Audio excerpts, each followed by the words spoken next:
Cass is going to show you how to tape lash extensions for layers.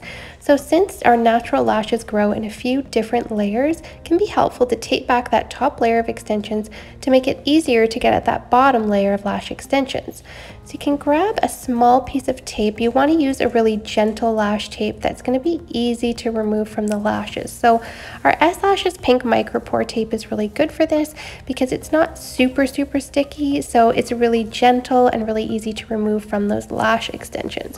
So you can see how when we pulled back the lashes there, how those natural lashes are now popping out, and they're already almost isolated, a lot of them just kind of on their own.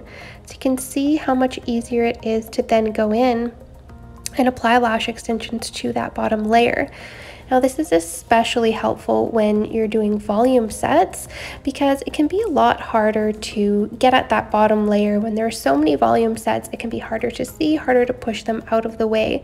So that's where this layering technique is so helpful to just get at those final lashes on the bottom layer.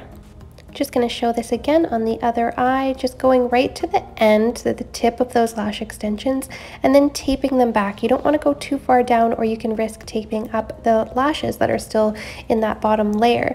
Now, if your tape is really sticky, you might want to actually de-tack the tape a little bit before you actually apply it on there, because you don't want to pull out any of the lash extensions. So you want to make sure that that tape is not too sticky.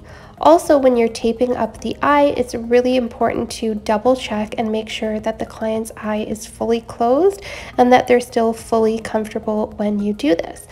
So this is our technique for lashing in layers and taping up that top layer of lashes to help make your sets a little bit easier.